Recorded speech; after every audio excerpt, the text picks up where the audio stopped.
大家好，我是小雷声。很多人以为自己这一辈子最大的资产就是他的房子，其实不然。当我大学身无分文的时候呢，我就已经称呼自己为富人了。可是那时候的我连旅行都不舍得去，因为我要把买机票的钱拿去做生意。也是那时候开始，我开始立志要永远跟穷人唱反调。大家听起来是不是觉得我很狂妄，很奇怪，对不对？为什么要歧视穷人啊？其实这里的穷人不是指那些没有什么钱的人，都说了，我当初也是一无所有的出身啊。所以这里的穷呢，指的是你的脑袋。如果你有点慧根的话呢，你应该很清楚了，一个人最大的资产其实就是你脑袋所产生出来的思维。你比如说，我很喜欢看 NBA， 大量的球星一夜暴富，过了奢华的生活，可是当他们退役以后呢，一瞬间就破产了，而他们以为是资产的房子呢，每个月却为他们带来数不清的负债，最后因为还不清，还要被银行拿去拍卖。这是为什么？很大可能是因为他们没有读过《富爸爸穷爸爸》这本书，因为他们没有学习过财商。很多人认为 Robert Kiyosaki 包括我自己都是讲什么成功学 motivation 之类的，其实更不然，因为每个人对成功的定义都是不同的。你看，有些人说我满口都是钱，有钱就会快乐吗？这就是每个人追求的成功都不同啊。我本人每天研究的只有一件事，就是如何赚钱，这已经是一个很大的课题了。包括我要去学修心，学习追求内在丰盛，继而影响外部的物理环境，继而又要去学营销、心理学、创业、管理、投资、历史等等的一切与赚钱有关知识，这个就是我所追求的。那么有些人认为我这是现实主义，他们要跟我唱反调，原则上是 OK 的。可惜的是，他们点进来看我的影片了，这代表了什么？这代表了他们还是对赚钱有兴趣的，对吧？就我们萍水相逢，别搞得我好像强迫别人看我的影片似的。可问题就来了，你永远都无法成为你反对那种人。你认为金钱就是魔鬼，你不去了解金钱，那么你反而会成为金钱的奴隶。你去观察现实的生活是不是这样的？文字是有魔力的。你反对富人，那么就代表你是什么人啊？你反对强者，那么就代表了你又是什么人啊？我想大家心中已经有答案了，所以大家搞清楚，我这个频道是专门培养老板、企业家、有钱人的。如果你不想错过这些资讯，你才好订阅我的频道，然后打开小铃铛。而今天这部影片，我会给予大家4个步骤，你可以作为一个 checklist， 你去看一下自己做到第几步。而前面的步骤，如果你都做不到的话，后面的你做到了，也只是瞎用功。我今天将会尽我的全力，帮助希望跳出这贫穷框架的人。而含金量最高的就是在影片的后面，因为我将会做其他财经类 YouTuber 不会做的事情，让大家知道以前能干什么，现在干什么是过气，还有我对将来趋势最新的研究。你最起码知道，如今从零开始的话，还有什么是赚钱的，可以让你去实践的。而这部分的内容呢，我本来是要给我学员的内容，现在都免费告诉大家了，大家可以点个赞。当你因为这发财了，我希望你能在播放列表里面找回这部影片，然后回来给我报喜，我就心满意足了。好了，首先大家有听过很出名的马太效应吧？这来自圣经中的一则寓言故事。以前有一个国王要出门远行啊，临行之前呢，就交给他的3个仆人，每人一块金子，然后就跟他们说，你们去做生意吧，等我回来的时候再回来见我。就这样啊，国王回来的时候呢，第一个仆人就跟他说，主人，你给了我1块金子，我已经赚了10块金子了。于是呢，这个主人就讲给他10做成10。然后第二个仆人就报告说，主人啊，你给我1块金子，我现在已经赚了5块金子了。然后国王听了也觉得挺好的，然后呢就奖励了他5做成10。然后第三个仆人就说啊，报告主人，你给了我1块金子，我一直放在手帕里面，怕弄丢了，然后锁在箱子里面，现在我去拿出来。国王一听啊，就非常的生气，就把这人的金子呢赏给了第一个仆人，然后就说了一句名言，各位听好了，凡是少的，就连他现在拥有的也要夺走；凡是多的，就要给他更多，叫他多多益善。简单来说，马太效应的本质就是强者恒强，弱者恒弱，赢家通吃，富人会越来越富，穷人会越来越穷，因为富人进入了一个良性的循环，而富人进入了一个恶性的循环，这个就是所谓的马太效应。所以为什么我们要反对穷人呢？正确来说是反对穷人的思维呢？因为思维这东西啊，跟李嘉诚和巴菲特所说的一样，是有一种复利的效应的。换句话来讲，你现在接受负能量的思维在你的脑袋生长，那么当一个人大概30岁左右的时候呢，别人说什么话都不能够改变你了。有些比较早的10几岁已经这样了，因为你们已经形成了一个思维的系统。你去看上一代的那些人呢，你可能会觉得他们很固执，你已经无法改变他了。那一旦贫穷的思维植入到你脑袋里面呢，你不去洗脑，你不去把它的根拔出来的话呢，那么你也就这样了。这个真的很重要，因为你不了解马太效应的话，你再去拼命，再勤奋，再勤劳都没有用啊。你很努力，你很刻苦，但你没有成功，这不是说你有能力有问题，或者说你这勤劳有问题啊。同样的，像那些富家子弟，人家随手就可以创造上千万、上亿的财富，也不是说他比你勤劳刻苦多少。马太效应就像一扇门，将穷人和富人纷纷的隔在2个房间里啊。你没有进入那个房间，你在这个房间再怎么拼命都是没有用啊。因为在那个房间很大，布置也很豪华，对吧？那里面有鱼子酱，然后人很少，但穿着呢就很整齐，谈天说地的。而另一个房间呢，又小又破啊，没钱装修，然后那里面的人呢都吃着面包。你看你现在在哪一个屋子啊？这个就是富人和穷人的世界。人穷尽一生呢，也没有打开那扇财富之门。问题不在于自己的勤劳程度，而是受了马太效应的制约。而通向富人阶层的大门已经不是那么容易打开了。在一个领域里面，如果你没有人脉、没有信息等资源的时候呢，即便你非常的拼命了，其实你也很难突破阶层。而富人呢，有着雄厚的财力和人脉，揽着大量的人才，只需要动口，投出一点小钱，就能够成倍的收回来。而且你想想，富人的子女从小就接受那些叫做精英的培训，在创业的时候呢，又会得到老一辈朋友的资源支持，对吧？那么比起那些1没资源，2没钱，只有一腔热血的我们呢，那人家创业成功就很容易多了。所以很多创业者都犯了毛病。记着，你不是说凭着一腔热血就可以成就一番的伟业的，你还要找到那个趋势。没人脉怎么办？互联网上人多不多？没钱怎么办？你上网的钱能不能付得起？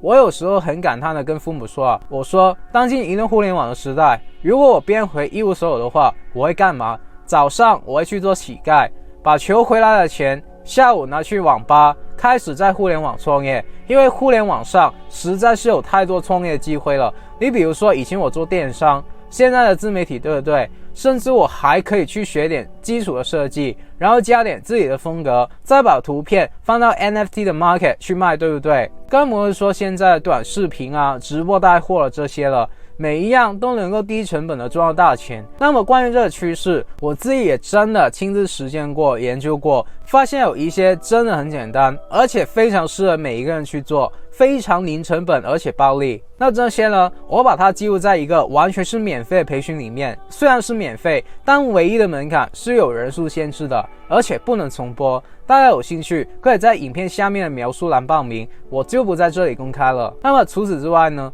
我们如何利用马太效应摆脱贫穷呢？找到你的优势，无限的放大它。记着，不要去改变你的缺点。我常听到有些情侣分手，然后被甩的那个人会说呢，我是不是做得不够好啊？我去改啊。那么虽然我很同情这个人啊，但可怜之人必有可恨之处。被甩是有原因的，就比如我不会想找到 Michael Jordan， 然后跟他学剪头发、学写书法吧，我肯定跟他学打篮球啊，因为乔丹就是把他的打篮球这个强项做到了极致，所以他才可以做到篮球之神啊。因为马太效应已经说了，强者恒强，弱者恒弱的道理，那么也说明了你的优势只要不断的放大，将会越来越强，而你的短板无论你怎么改都将会越来越弱。那么为什么你会贫穷呢？因为你总是用你的弱项在跟那些具备强项的人在竞争，那你怎么玩啊？你终其一生也不可能赢啊。你看我，很多人认为我讲成功学，但我并不认为自己很成功。我连饭都不会煮，电器也不会修，然后以前学校的运动会我都不会去参加的，因为我就真的跑不过人家嘛。然后以前读书也不是很厉害，以前暑假也去过餐厅打工，做了几个小时就不干了。就是以前我怎么跟人家比，也比不过身边的那些同学啊。所以我从小就发现自己我在这些领域真的是没有什么优势的。那么怎么办？比不过就不比嘛。直到有一天，有几个很有钱的企业家来到我们学校分享，然后发现我们有很多学校历届最优秀的师兄呢，都在他们公司上班。然后我们学校的老师呢，看见这些企业家的时候呢，都要低头弯腰的，客客气气的。我才知道，原来出来社会，你以前认为的优势，甚至很牛的人呢，在这些企业家面前根本不值一提，他们甚至连说话的机会都没有。那么我就去想，我能不能发挥我创业的优势呢？我很早就懂得做生意了，就是卖游戏的装备啊，然后介绍同学去我朋友的补习班赚中介费啊，然后也炒过球鞋啊等等。我发现我在做生意这方面呢，好像有一点天赋。而且我这人呢，虽然读书的成绩不是很厉害，但我特别喜欢看书，特别喜欢听人家讲道理，别人都睡着了，我还在听。所以后来大学的时候比较有空，我就看了很多关于赚钱和创业的书，也参加了很多的课程培训。慢慢的，我发现我自己在营销、投资管理，甚至演讲等等都蛮有天赋的。我觉得道理都一样，就好像以前我不知道为什么人家数学这么厉害，他们看一看就懂了，因为他们融会贯通了。所以我是发挥我的优势，而没有去改变我的短板。那缺点部分怎么办呢？一点都不改吗？对，一点都不改。当你找到自己缺点的时候呢，你只需要找一个在这方面具备优势的人跟你合作，就是你的缺点刚好是他的优点，那你跟他合作就好了。你像我这个人对吧，我只会做事业，我只会工作，我不会生活，什么油盐酱醋柴米油盐的我全都不通，我也不懂，我也没有心思管。那怎么办呢？那生活也得过下去啊，家庭你也得弄啊，那我妈精通就行啊，以后我就希望找一个很会生活的老婆就行了，对吧？那就是他们很好的弥补了我这个短板了，然后我很好的弥补了他们的短板啊。其实我们创业找合伙人也是一样的，你比如说我的强处在想点子，那么我动手能力比较差，我也找一个懂技术的人来合伙就好了。记着，一个人如果想要全面发展的话呢，那结果只会变成全面的平庸。人只需要把自己的强项发挥到极致，然后把你不具备的找人合作就好了。听懂了吗？你一定要用你所有的时间和精力全部花在发挥你优势的部分上，聚焦聚焦再聚焦，把我们的优势形成了标签，不断去扩散和传播，让更多的人知道你这个优势，这很重要啊。香港的四大天王大家听过吧？刘德华标签为偶像派，张学友标签为歌神，郭富城标签为舞王，黎明标签为文艺小生，对吧？你发现他们都在拼命的去发挥自己的优势。如果张学友不把自己定位成歌神呢，然后跟刘德华去拼，也做偶像派呢，他能拼得过刘德华吗？是不是？然后我们想要手机，想到的是苹果、Samsung、小米，对吧？想到创业、赚钱、投资，就会想到扫地僧，对吧？就是我们都在拼命的发挥自己的优势。你可以问一下自己，可以标签为什么？在外面的人看来，你是什么？这是核心的关键。每一个人都有自己的比较优势，如果你真的不知道你的优势在什么地方呢，那你就要去思考你过去在什么地方曾经是成功过的。那如果说你从来都没有成功过，那你就想有什么事是别人很难做到，而你很容易就做到了，对吧？或者你做着感觉不累的事，那也是你的优势啊。然后你去把这个优势拼命的放大就好了。很多人就是很愚蠢的，只跟别人去拼体力，但体力呢，都是会不断的随着年纪贬值的，对吧？随着身体的老化，那根本就不是一个长效可用的优势，听懂了吗？这个才是我认为真正的成功学啊。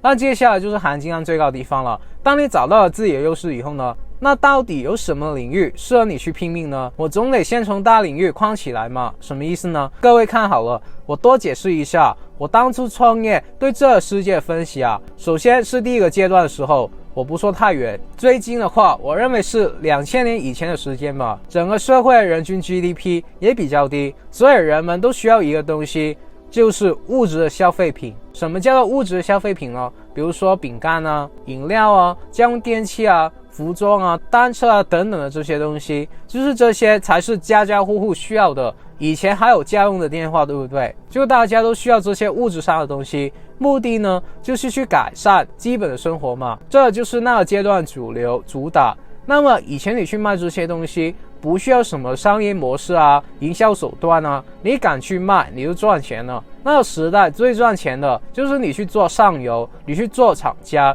你去提供货源，尤其是这中国的内地，就是他们制造成本非常的便宜，所以很多的国家呢都选择到内地去开厂子。你去看看以前的电视剧就知道了，那时候的人呢生活特别的朴素。然后我认为的第二个阶段就是2000年到2021年，整个世界的人均 GDP 呢有明显的提升，因为科技发展起来嘛，人类开始接触了一样东西啊，就是电脑。然后06年的 MacBook 啊，07年的 iPhone 啊，乔布斯的出现，从此改变了我们人类的生活习惯，所以我们的 GDP 才会提升的这么快，因为我们的职业也改变了嘛。在这个过程当中呢，大家都已经解决了物质消费品的需求。大家去想一想，今天你还缺物质消费品吗？过去家里面买个电器能用10多年，现在电视用个5年都需要换了，对吧？洗衣机什么的，智能手机随时换。所以大家看，现在你想要买一个这种物质的消费品呢，是很简单的，我们随时就可以买了。今天下个单直接送货上门的，现在都不算什么贵族的服务了。所以这个趋势转向了投资品。2000年之前呢，物质消费品就是大家买不起大东西，大家的房子还没有这个商业化，大家能买得起的就是这种物质的消费品，普通的电器啊。到2000年的时候呢，大家的家庭都需要住宅的改善，原来的房子太小了、太挤了、太旧了，所以大家都需要换一个大一点的房子、宽敞一点的房子、舒适一点的房子。这个需求呢就迅速的爆发了，每一个家庭都把他们这10多年存的钱啊拿去换一个大房子，都去换一个更舒适的房子。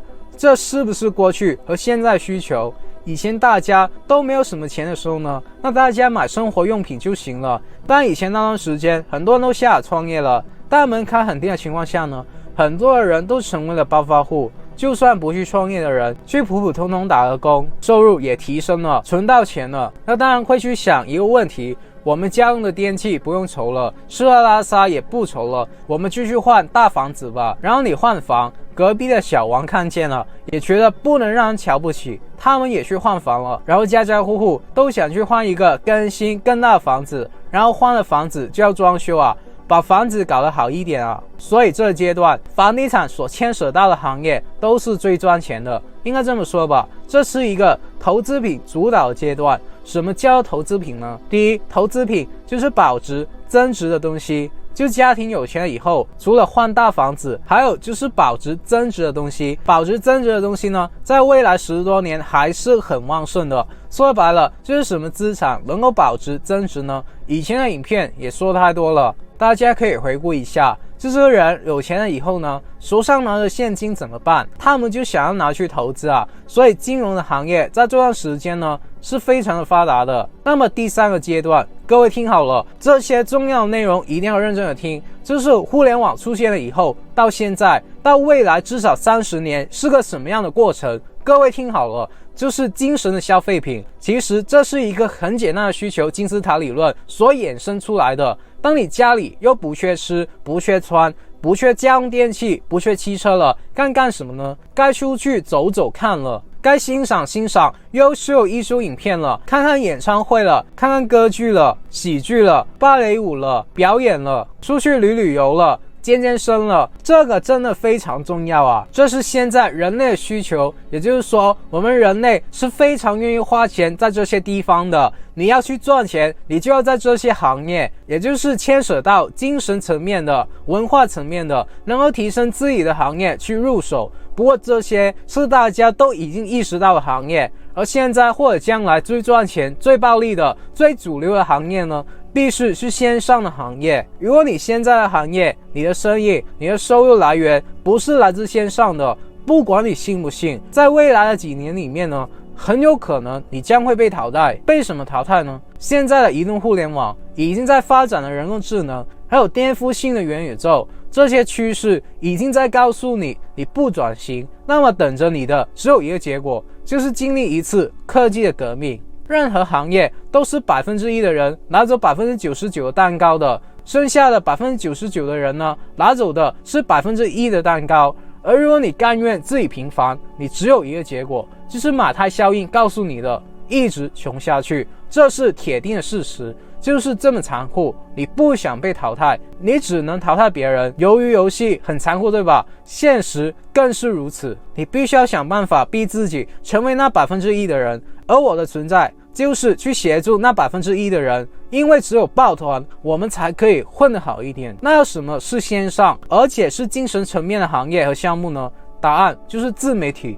自媒体是一个站在巨人肩上的项目，什么意思呢？你不需要自己去打造什么平台 App 啊，你比如说 YouTube， 世界第2大的搜索引擎，全世界超过10亿的用户。你像我1年半左右的时间，在 YouTube 这个平台有差不多30万的订阅。有些人觉得不简单，可你在10亿里面只获得30万人喜欢，那只是9牛1毛啊。但是呢，有很多的人连1000人的订阅都做不到啊，原因是他们没有 SEO 的技巧，他们不知道做什么，怎么做。然后最大的困难就是很多人还没开始就已经放弃了，因为他们存活在恐惧的情况下呢，他们担心自己的影片很难看，甚至还为此找借口，认为 YouTuber 的收入很低，因为广告费不高。对了，我自己的广告费1个月也有几千块美金左右，比普通人打工是好一点吧。你副业去做2份收入，有些人是会很满足的。但为什么连 Elon Musk 也在 Twitter 声称自己想要辞掉工作，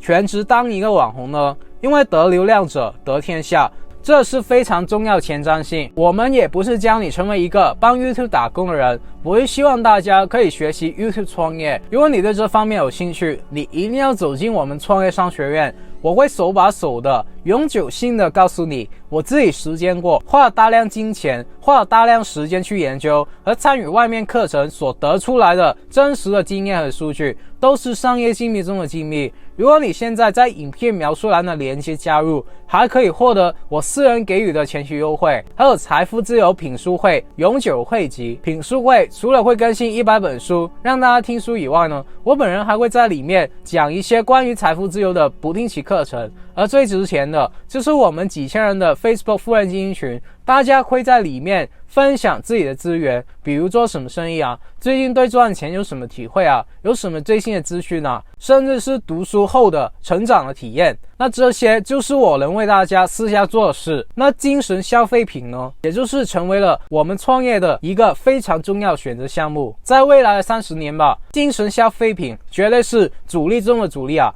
这不光是我一个人说的，我最喜欢研究中国内地的亿万富翁王健林也是这么说的。我可以明确的告诉各位，你想要搞点别的行业都已经很难赚钱了。大家想想什么算是精神的消费品？大家错过了第一波的机会，2000年以前呢，财富爆发型的机会，物质消费品大家错过了，跟我们无关了。而第二阶段，本来我们跟房地产有关系的，也能赚点钱的，炒点房子，或者是投资的，或者是做点房产相关的，现在也可以做，但门槛就越来越高了，所以我们只能布局未来。而未来主要集中在什么领域呢？未来主要就集中在文化娱乐、体育、健康、教育等等相关的，而且将来脱离线下转变到线上，而且对这些有需求的都是这个新兴的中产阶级。新兴的中产，他的消费要升级了，普通大众的基本需求都已经饱和的时候呢，中产阶级远远没有满足需求，这个就是现在社会的特点。所以你去看中产，很多都是出国读书的，出国买奢侈品的。为什么奢侈品卖这么贵？那这些我们商学院会详细的说。这里我还想强调的是，我希望商学院的学员也要听一听啊。除了这趋势以外，我们如何才能成为那1%的人呢？就是把我们的优势发挥到极致啊，打造成极致啊。大家不是说我喜欢打鸡血吗？那我就给大家打一打鸡血。因为当你找到自己的优势以后，然后配合这个趋势去做事业，那么接下来我能够帮助大家的就只能打鸡血了。人如果把事情做到60分，那么你只能获得20分的回报，而把事情做到80分的人呢，能获得60分的回报，而如果把事情做到99分的人呢，可以获得99分的回报。而把事情做到100分或者101分的人呢，能获得1000甚至10000的回报。这就是复利的威力。小医生，你刚才不是说努力跟收入没有关系吗？我是教大家不要瞎努力，你方向错了。你去努力的扫地一辈子，能赚到钱吗？能。我身边就有一个开了清洁公司的，赚了不少钱。但是他是因为创业了，然后努力的去创业才发财的，不是去努力的打工扫地，然后赚到钱的。大家听懂了吗？苦劳不等于功劳，自律不等于能力，联系不等于关系。你不行的话，你方向错的话，那么你再怎么干，你未来都不会有结果的。所以来说呢，就要把你的优势发挥到极致。在职场，在创业，在社会中，在家庭中，你才能够具备这不被替代的优势。那怎么把你的优势发挥到最大呢？就是把你的注意力只关注在这件事上。大家记着，注意力远比时间、金钱重要10000倍。如果你想要获得财富的地位，只要将注意力全部的放在你这个优势的成长上，而不是动不动的搞什么这些娱乐啊，看看电视剧啊，打游戏啊，对吧？当然你打游戏能赚到钱就另说。然后还有些人呢，经常跟朋友聚会，搞些无效的社交啊，这些都是浪费时间的。尤其在我们还年轻的时候啊，因为商业的本质就是价值交换，只有你个人的内在价值上涨了，你外在财富的地位才能随之的上涨。而你内在的价值没有达到一定高度的时候呢，那么你外在的财富是很难有任何的提升的。人生就是把时间和金钱全部要花在对的地方。所以今天4个步骤，第一，你要不要下定决心，要不要成为我的同路人，跟贫穷的思维势不两立。我说一下我自己我自己当初就上过无数的培训，看过无数的书籍，然后一直都没有进步。可是当我看完了《富爸爸穷爸爸》，我的心境转变了以后呢，然后立志就要跟穷人的思维势不两立以后呢，就真的仿佛有一道门打开了。然后我就会发现，很多时候当我静下心来，一个点子就出现了，然后赚钱就真的是一瞬间的事情。当然你也可以有你自己成功的定义。而第二，如果你选择了我们这条路，你必须要找到自己的优势，就是你擅长的地方。而第三，就是把优势结合趋势，成为自己的事业。这点我们商学院可以协助各位。而最后，就是专注把自己的优势发挥到极致。我们人这一辈子只需要做好一件事，其他的与我无关。就比如说，我只希望正正经经的经商，堂堂正正的做人，那么我这一辈子只钻研赚钱这件事。那你呢？希望你留言告诉我，有什么问题也可以给我留言。只要你们在我今天说的内容里面找到1-2句话是有用的，能够帮助自己的人生过得好一些，我就心满意足了。那么如果你不想错过任何关于成为富人、企业家、投资家、达到财富自由的免费信息呢，我还是呼吁你订阅我的频道，然后打开小铃铛，然后无私的把影片分享出去。我真心的祝福为这部影片点赞的兄弟姐妹们早日达到财富自由。好了，我们下个礼拜不见不散，拜。